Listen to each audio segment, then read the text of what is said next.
Democratic presidential candidate and Massachusetts Senator Elizabeth Warren has gained criticism on the campaign trail from Native American groups. It came after she took a DNA test to prove her heritage, but instead discovered she was perpetuating a family fable. President Trump has repeatedly attacked the senator, calling her Pocahontas. Now, earlier this month, Warren apologized. But will this be enough to earn her Native American votes? Rebecca Nagle is a citizen of the Cherokee Nation, as well as a Cherokee writer and an advocate. She's also host of This Land podcast. Rebecca, you write, thank you for joining us. You write that you want Senator Elizabeth Warren to tell the truth. What do you and other advocates want to hear from her? And did you hear it already when she had that initial apology? You know, I think that Warren has taken steps that have been helpful.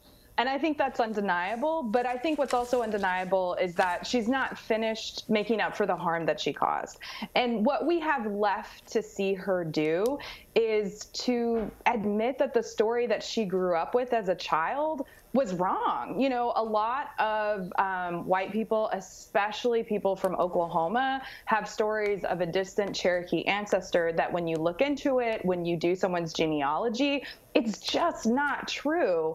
And what is true about Warren's family, specifically her mother's side of the family, the part of her family that she says is Cherokee, not only were they not Cherokee, but at different points in history were people who participated in the dispossession of Cherokee land. So, you know, her great-great-great-grandfather served in a Tennessee militia during the Cherokee Wars.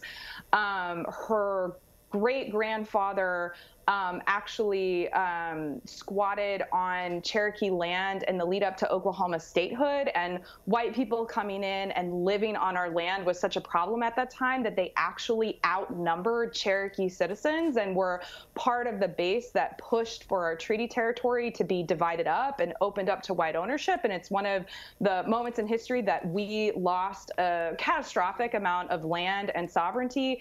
And so for the people that she's saying were Cherokee and her family tree, to not only there be no evidence that they're Cherokee, but when we look into it, we research who these people are and what they did, for them to have participated in the dispossession of Cherokee land and Cherokee sovereignty, I think it's really wrong for her to not correct that narrative. And so that's what she has left to do, is to just simply say, you know, I believed my parents growing up, I believed my grandparents. As an adult, I have learned that that story was not true. And for the first time in this entire controversy, for her to just tell the truth. Okay, so let's say, if she shows up to Tahlequah, Oklahoma, she's in Muskogee County there in northeast Oklahoma. She shows up, and there's a lot of people, especially in Oklahoma, as you mentioned, that talk about that. If she goes, what do you think people there who are a member of the nation, and who may be Creeks, who may be Kiowas, what do they want to hear? You know, I can't speak for all not for the other nations. Native Americans. True, but what do you want to hear? What I want to hear personally is, you know, I think the reason that I'm concerned with what Elizabeth Warren says is because Elizabeth Warren is not alone. You know, on the last U.S. Census, more people wrote down that they were Cherokee. Twice as many people wrote down that they are Cherokee than who are enrolled in our 3 Cherokee tribes. That's 500,000 people.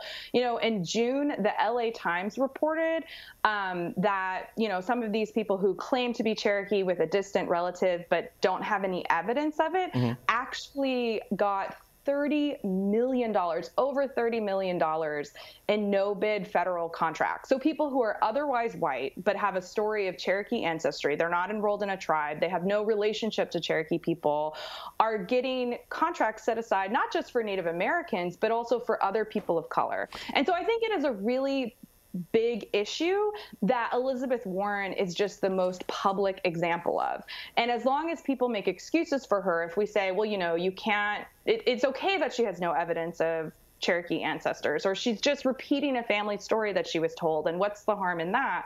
Well, the truth is that there are hundreds of thousands of other people with stories like hers that are taking resources that are actually have been set aside, not just for Native Americans, but for other people of color. What else would Native American voters like to see from the next Democratic presidential nominee? Yeah, I mean, I think there are a lot of important issues in Indian country that we're looking for President presidential candidates to forward. I think one of those issues is treaty rights. And seeing candidates who want to uphold our treaty rights. So we're actually at my tribe right now, Cherokee Nation. One of our treaty rights is actually having a delegate to Congress. And so we're asking Congress right now to seat our delegate, which is guaranteed by our treaty.